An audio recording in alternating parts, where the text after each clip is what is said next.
Hey, my name's Mark. I'm up here in the mountains. I've been living in this 8 by 12 shed off grid for, I don't know, probably 11 months or so. Not straight, but it's kind of a rough life living in a shed, but I'll show you, what it's like around here and stuff.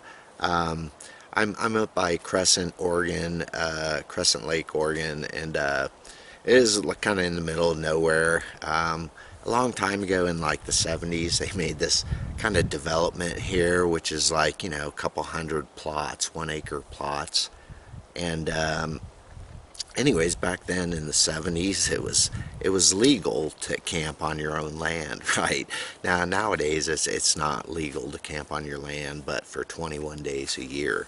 Um, so I mean that's not much time. So anyways, now it's you kind of need to build up here, and so I think more and more people recently are really starting to come up here and live full time. Where a few years ago, even I think it was only like 10, 15 families actually lived up here year round because it's like a long way. It's like probably 40 minutes round trip, 45 minutes round trip to get to like a gas station store, and there's a Subway in Chumult, and so but that's it. Otherwise you got like it's like more like a 45-minute trip to La Pine, and then so it ends up being like almost an hour and a half just to go to La Pine. So it's a long way to store up here, so I mean it'd be tough in the winter time. So I don't stay up here in the winter time. I cut out about November.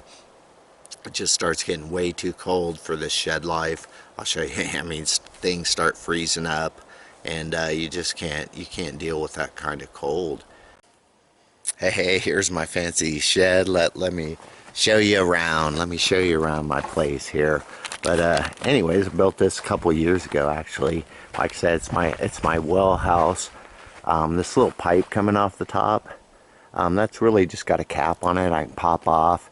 And so if I ever need to bring my well pipe up, it's going down about 17 feet in the ground. So I could just lift my pipe all the way up through the roof to the very bottom. And so that's why I put that in there. It's not really, I don't need it ever until it actually, I need to take out my main water pipe going down. But here you go. This is my life source. Here is this water pump. I cannot live without it. And a handy dandy grill. Those are fabulous. Oh, and out here, this is also very critical to my life right here, is this water container. I've got actually several of them, and I use this for everything. That's where I come wash my coffee, container out, my French press, wash my hair, my whole, upper body. That, I mean, I get this water for everything. It's kind of my shower. Well, when it's, warm enough out to let that water be hot enough. But it's, again, as soon as it gets like cold, and then it's like you can't wash your hair under this thing. It's like freezing, so again, as soon as it gets like really cold, it's a whole different story in life up here. But anyways, I can't live without this thing. It's a main kind of thing I use. All right, now I'll show you inside this place. Now you gotta remember, you can't judge me on how I'm living up here. I'm kind of living like a homeless man. So, but I try to live like a king of a homeless man, of course. But anyways, something you do need in here. Absolutely, you gotta have a coat rack. Otherwise, where are you gonna throw all your stuff? I really just live out of my duffel bag there. And this summer it was like, over, 100 degrees here. It was so hot. And so, I needed a fan. And the problem with it, I got this little one, I'm like, man, it's rechargeable, It's got a rechargeable battery in it, but it really only lasted like, maybe 2 hours or 3 hours before it died, and then it took like 5 hours to charge it. But I found you can buy, these battery pack things. I just grabbed one. But these little kind of, battery pack chargers for phones, whatever it may be, so I've got like, 4 or 5 of these things. And so I found though you can just, plug this little rechargeable fan in and then just hook it to one of these, and that thing lasts like a long time. I can just run it all night long and then just recharge this the next day. So, that's what I've been doing with those things, But, dang, I got this, this mattress. It used to be my daughter's mattress a long time ago. But it's a little kid's mattress. I've been sleeping on that forever, If I had to do this all over again, I'd buy a real bed, for real. And problem with this too, like, since this bed is right on the floor, I've got a little foam mattress and stuff, but it gets so cold here, so when it gets below like 30 degrees, your body creates this heat, and then it's just all this condensation right underneath your mattress. So in the mornings I gotta, lift up my mattress. I stick this big pillow thing under there to keep the mattress up, and I run the fan to get all the moisture out. Otherwise you start getting mold. It's just crazy how much moisture from condensation there is, I really like my thermometer thing. I can, look at the temperature outside and go, oh my God, it's cold. I got this Anchor little stereo. This thing just jams. I love this thing. But that's awesome for, jamming out up here. It's all, they probably hear me a mile away. But I cannot live without coffee. I gotta drink coffee. So for me, this is my life here. I'll go wash this thing out. This is this morning's coffee. I haven't cleaned this out. I'm gonna go, wash this out, my cup, and then I'm gonna get water for tomorrow morning. Leave it there. Get it ready for the morning. This is my whole, stove in here. I don't really cook on this thing. It's just for coffee in the morning, because when it's like 20 degrees out in the morning, you don't want to go outside and cook up coffee. But this is kind of not a real safe setup I got here. I actually one time I filled up my water and I put this on, and groggy in the morning, and the whole thing just like collapsed over.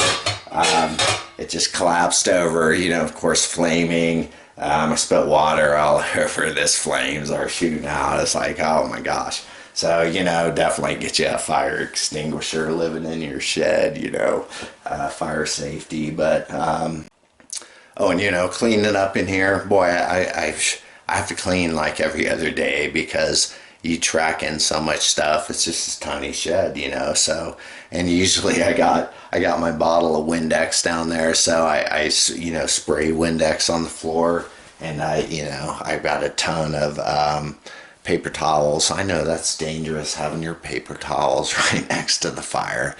Duh. But anyways, so I live in paper towels, clean the floor with Windex paper towels. I don't have like mops and water buckets and all that, and I live on this thing too when it's cold. This is my heater here. My little Mr. Heater. I think it's a buddy heater or something, but man, that thing is awesome. I can't live without it, really. It'd be freezing in here, right? Because I don't have electricity or anything. And so I depend on this all the time. The thing is, it is dangerous running, some kind of propane heater like this in a small area, right? It's dangerous, but I do have a carbon monoxide detector in here, right? So if it does get too much carbon monoxide, I'll have alarm. And whenever I'm running this thing, I crack my window. I don't ever sleep with this thing running. But anyways, the only thing I've had though, when it's like super cold and I don't get much air in here and I just run this thing all the time, pretty soon it will not run. It will just stop, even though it's got gas. And what I found, it says like it's an oxygen detector, so a lack of oxygen wouldn't be monitored on my carbon monoxide detector, right? So, but I think, the oxygen does start getting a little low from running this thing high without much ventilation, but the thing will shut off. And I know it's not enough air because I can just, like, I'll pick up this thing, walk over to the door with it, I'll open the door and it'll fire right up, and so it's like, oh yeah, it needs more air in here. So I'll let the air flow in, and then I'll, let it run. It'll run fine. But anyways, if you're depending on this thing, like really for like through winter time, I mean, I've got a hose too. It's like a different accessory. You can put a hose, probably drill through the wall and hook it up to this to like a 20-gallon or something outside. Because these little tanks, you go through them pretty quick. But, oh, I did find this thing online, so I spent a fortune on these stupid little propane tanks. But then I found you can buy this little gadget on eBay. It's like you hook it on a regular propane tank, and you can refill those little tiny Coleman tanks. So now it's like, oh, sweet. So I got one of those things for like $10, and I, probably saved $40 by just refilling my own tanks. So if those little tanks are way expensive if you keep buying new ones, but now that I bought, little, refill kit thing, it's like, oh, those are just fine. I don't mind them at all. I'm gonna tell you, this huge table I got here, this isn't really just a table, but it hides all my water pump and stuff. So I mean, the reality, my whole well is actually in here. So turn this around. So in here, this is my well that goes down, about 20 feet in the ground. It's a shallow well. And then the pipe comes up here. Pipe comes over, it goes down, and then it comes up over next to the shed for the hand pump.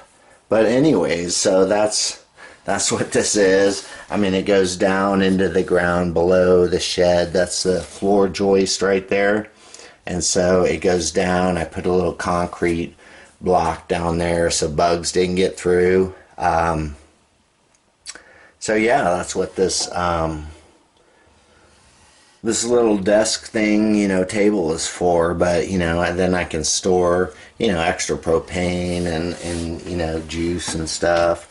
It keeps it cool down here. A lot of batteries and stuff. So heck, this has been really handy for just storing stuff. You gotta have a table anyways, right? And a table that you can store a bunch of stuff under is pretty important. this little shed, there's no place to store anything, right? But let me I think I'll go show you my water situation.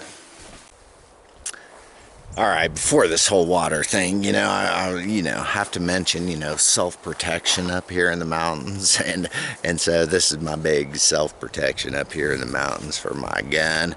I do have bigger guns, but for shed living, I mean, I really like this thing because, I'm not going to put my AK-47 in that shed. It's going to take up too much room.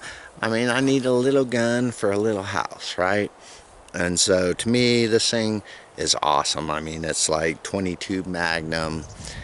People say like, ooh, like, is it powerful enough? You know, it's like, are you kidding me, man? So for me, I got this gun, so like I'm running away from somebody with a gun, right, shooting at me, and I'm like, pow, pow. I'm just making noise as I'm running away. And not like I'm gonna get in some shootout with somebody, right?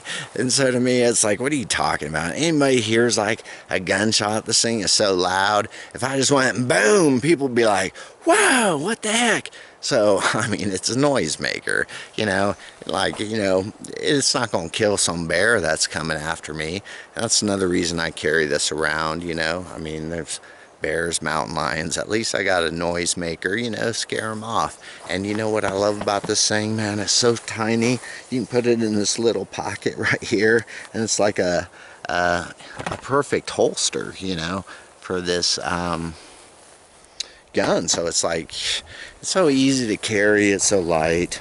I mean, realistically, I ain't getting in no gunfights with anybody, so, you know, any kind of noisemaker popping off rounds as I'm running is good enough for me. So this is light. You're gonna, you know, it's not gonna take up room. So anyways, that's my personal recommendation for self-defense of a 8x12 shed.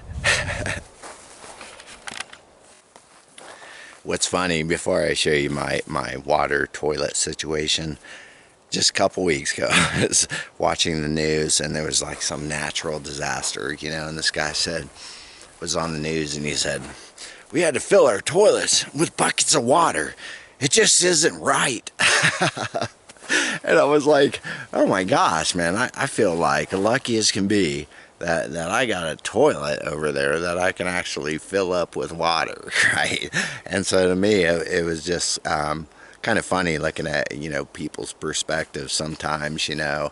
If you don't really have much, man, if you got an actual toilet flushing, whew, even if you got to carry water to it, that's awesome.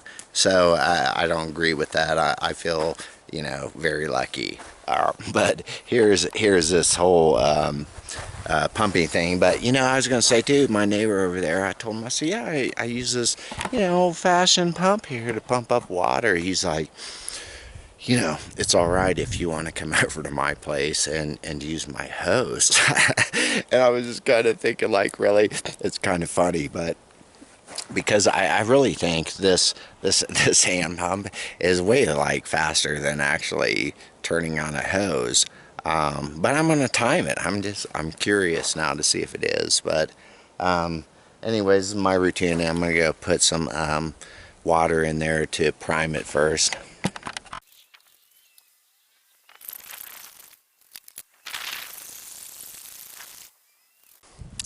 Hey, and so I pumped that 5-gallon bucket right up to the top in about 45-50 seconds.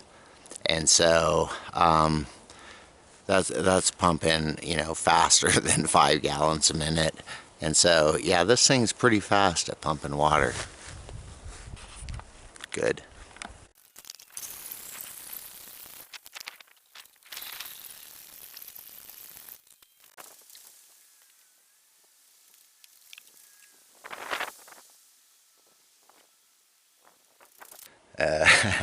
All right, you know, of course, don't judge me on this, you know. I haven't made a dime ever from my YouTube videos. Now, if I even made enough money to make like, to buy like a 12-pack, I might have cleaned my bathroom. But since I haven't even made like enough money to get a 12-pack, I didn't clean, sorry. But this is my barn toilet. That's it, you know, that's my big barn toilet. So anyways, the buckets I just carried over, I mean, that's enough to flush it probably 3 or 4 times. And then I've got, you know, that one up there too is like a backup, or if my daughter comes out and she has to use my Okie bathroom here. But anyways, another thing with this, you see this stick right here with a little cup on it and stuff. Actually, you know, when it starts dipping down, You know, if it's like right about 30 degrees, I don't worry about it. But if it's going to hit like 24 degrees or less, I every night I come out with that. I dip out all the water out of that bottom, bottom of the toilet there, because otherwise that whole ceramic thing's going to crack. I think if water freezes in that bottom section, I would guess. So I always, have to come out, flip up the toilet, scoop out all that water in the bottom, so there's not, not every bit, but so it's not solid where it's gonna, freeze and crack. But anyways, so that's another thing where once you're up here, when it's, starts dipping pretty cold at night, I mean, it's difficult to keep that toilet really running on water. I mean, it needs to be somewhat heated. If that toilet was like in the shed, it'd probably, be fine. It'd be heated enough to not freeze. But as long as stuff can freeze and it's like 20 degrees, like, yeah, toilet's really not going to cut it. So anyways, that's why I'm hoping, get my cabin done soon. Oh, I got this huge generator here, and I use it a lot for my building my cabin over here. But I actually, the first year I came up here or so, I brought up this old Winnebago, and I thought like, oh, that'd be great. But really, they bake in the sun. They really have no insulation. They're freezing at night. I mean, it was nice having a bathroom in there, a toilet. You couldn't take a shower in there. It'd be like, yeah. But anyways, like just living it was like hot or really cold. And then so I'd use that generator. I'd have to use that generator to start the air conditioner in the RV to get it cool enough to be, even reasonable, and it's just, so you're inside, but you just hear this all the time, and I just can't stand all that noise pollution. So I really don't like running my generator ever, it's like more like if I have to. Oh, and what's funny, I'd never mentioned this about my shed. So the first time my daughter Brianna saw this place, she's like, "Man, that's awesome, Dad. You got a light there. You got light switches. You got plugs. Wow, And I said, "Well, actually, none of them actually work. It's kind of funny. It looks fabulous in there with that, but the reality is that entire electrical system comes out to this." Just Romex and a plug, but I can plug that plug into a generator, and then everything electrical would work in there. Light and the plug, I could run an electric heater, but again, you got to run a generator and have that noise all the time right outside your place, right? So I really haven't ever used that, but anyways, I got long enough Romex coming out here so I could loop it around the corner and put my generator out here. But I mean, if that's all you had and you actually stayed up in the winter and ran an electric heater, I guess you just have to do that and try to get that generator as far away as possible so it's not like right next to you. I'm gonna tell you something so funny. I just remembered this, but anyways, like my toilet in the barn, it comes out here. It's underneath the barn. It comes out. Here's my septic system. So there's just a pipe that hooks directly to it. This is just like a vent pipe that sticks up. But this whole field right here, this is just for the septic system. So I got my tank right here. There's lines going out this way and out the other way around these trees in two directions. And this costs about $10,000 for the septic system, which sounds outrageous, but if you were in the next county up, Deschutes, you I think need to put in a sand filter, and that's got to be monitored through internet and stuff, and so you always got to pay a fee. And those were, they said, 25,000, and so 10,000 doesn't sound bad compared to 25,000. So check the county you're in, about what kind of septic system you have. But there you go. So here's my septic system. But what's funny too, like I said, if you got inspectors coming out on your land, if you got something, shady, they're going to bust you for it. So I actually had a really nice, well, nice, but it was nice to have an outhouse when I didn't have a toilet. So I had a old outhouse there. I just put a new door on it. But when the inspectors came out for this septic system, they busted me for having an outhouse. And so they said, well, we won't send you official EPA paperwork on it, but you need to dismantle it and send us, proof or whatever. So I had to tear the thing down and send them pictures and say, it's dismantled, But, I mean, the thing is, that outhouse it's like 150 feet from my well. It's not causing any problems, it's kind of silly, but to bust me for it and made me tear it down after I got a septic system in, it's like, that's the point again, the septic system, that's $10,000, so I don't need an outhouse. But yeah, you can't have an outhouse now. You can get busted for that. I heard, people think you'd take, composting toilets and somehow just dump them on the ground there and, grow stuff. No, you can't. That stuff you gotta, take to a dump or something. You can't put that stuff on the, surface of the ground. Like, that's illegal. Houses are illegal. So it's pretty specific nowadays on your waste products, But again, I have a septic here, so I don't know why you can't, have an RV on your own land and live in an RV if you have a septic system. I mean, it's only kind of hurting yourself to try to live in this RV in the winter, but as long as, you're protecting your neighbors, you got a septic system, you got your own well. Like, who cares if you live in an RV? They got RV parks, right? But why can't you live on your property with an RV? I personally wouldn't want to. That shed was more comfortable with the insulation than that RV ever was. So for me, I'd rather live in a shed than the RV, but I still think it should be your option, Come on. Hey, and I would say anybody living in a shed, anywhere, homesteading, whatever you're doing, you need one of my bottle openers, one of these magnet catches, man. It's the world's best bottle opener. I can't believe I invented this thing. I thought it would sell great. I hardly sell any.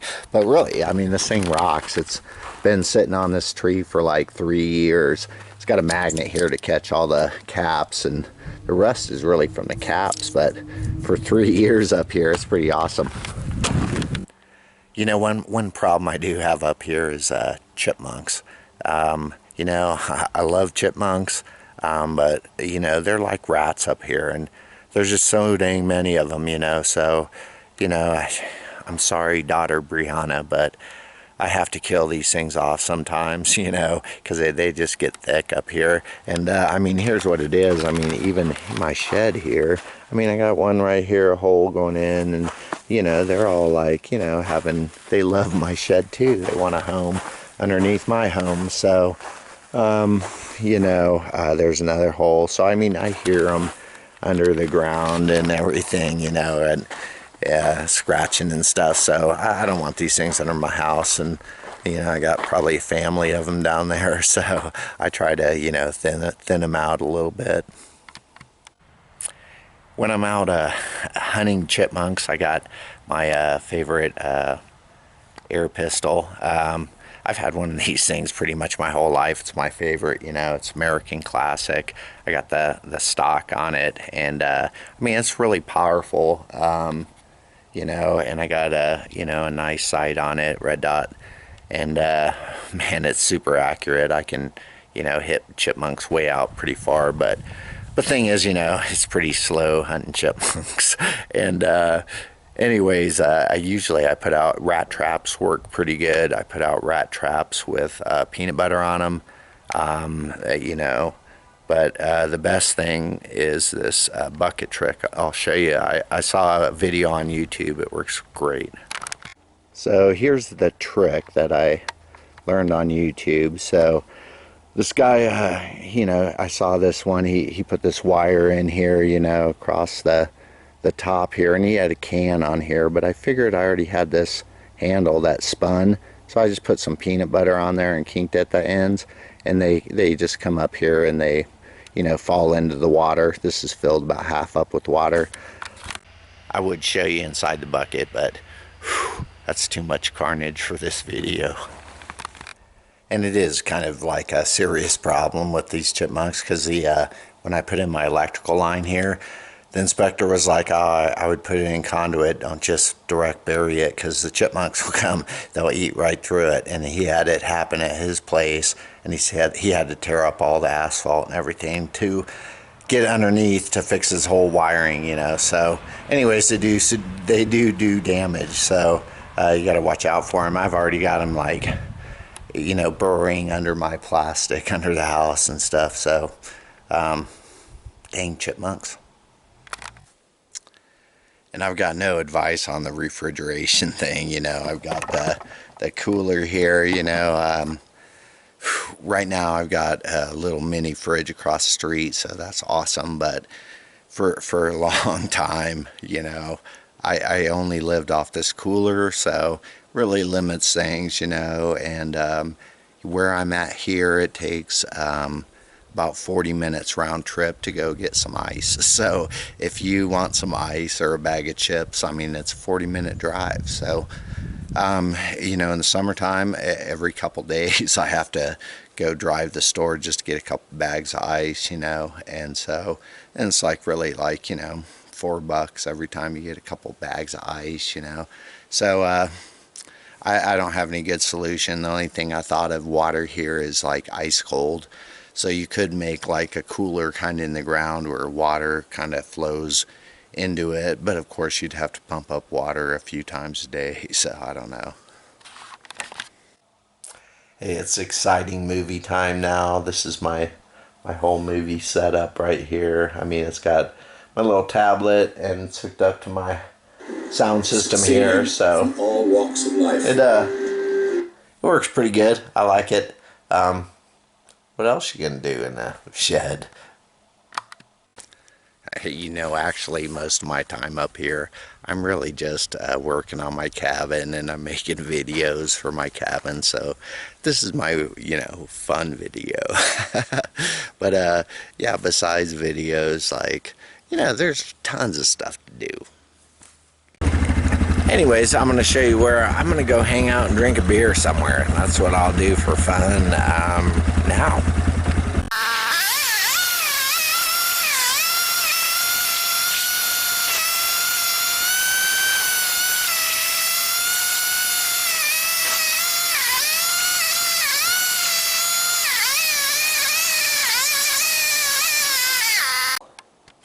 So I'm going to chill out, lead my exciting lifestyle.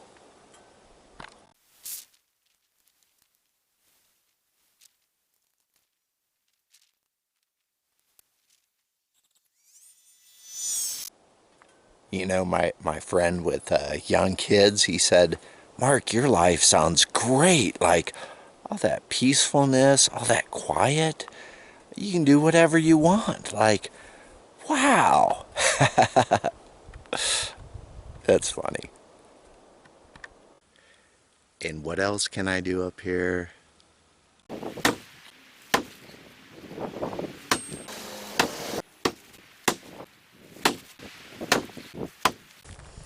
So I told my daughter, I said, hey, you want to throw some knives when she was up here? And she said, but Dad, you just told me how you threw a knife at the thing, it bounced back and stabbed you in the arm. No, I don't want to throw knives. But it's fun. That's not a knife. This is a knife. And what else is there to do?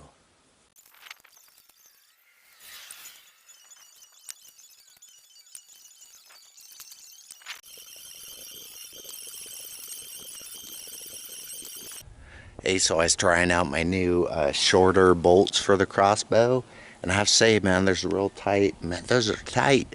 And so I'm gonna go with those. My longer ones over here, they weren't as tight, so I think this short bolt's the way to go. Man, there's tons of stuff to do up here.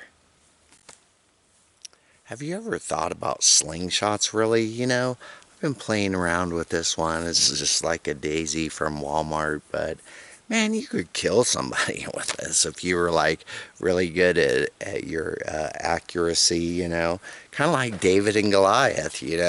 And I was thinking like, dang, kids around the world could just revolt against adults and kill them all with slingshots. But thank God, like kids today, they have no ambition or drive. They just want to be on their electronic devices. So we are all safe from a kid's revolt on us from slingshots.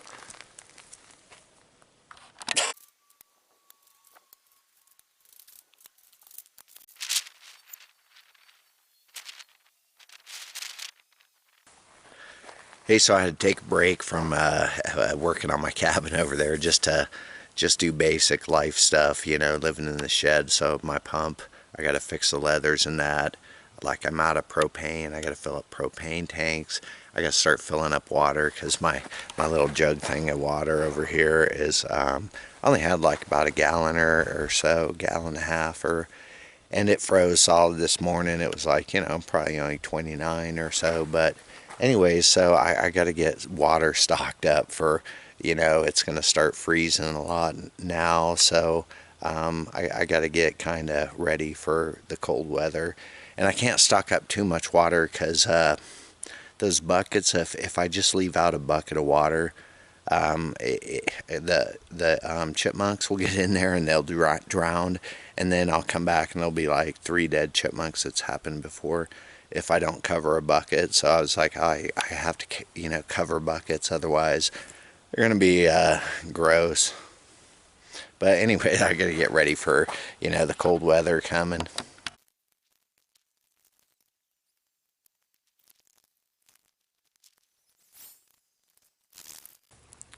Hey, and on these pumps, they do say not intended for drinking water. But, I have no idea what's up with that. But I don't know. Maybe it's the paint they use. Maybe it's drinking little pieces of leather as you're pumping it. Little. I don't know what it is, but I'll take my chances, I guess, drinking out of it. But I have to say today, like, is a fabulous day. Like it rained, all the smoke's gone up here finally. So I mean, it seems like last few years it's just constant smoke, so it's nice. It's nice.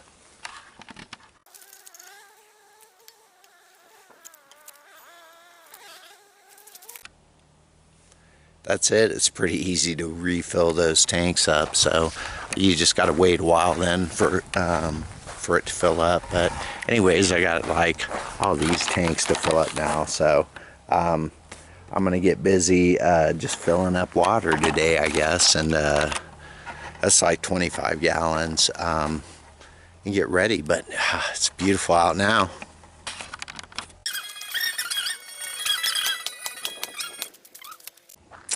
Hey, so that's it for my living in a shed video. I'm out of here for the year. It's like October 15th. It's pretty cold this morning. I wake up at 6:30, it's dark and 25 degrees, and whew, last week it was 17 degrees. My toilet froze.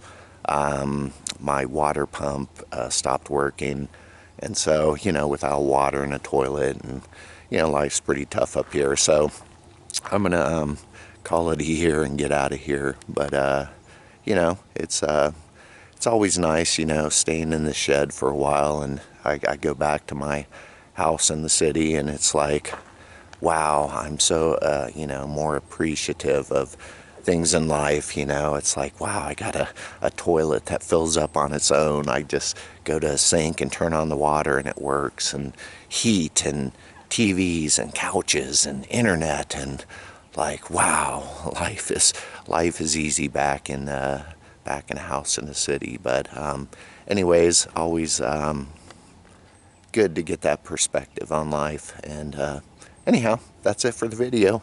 Hope you enjoyed it.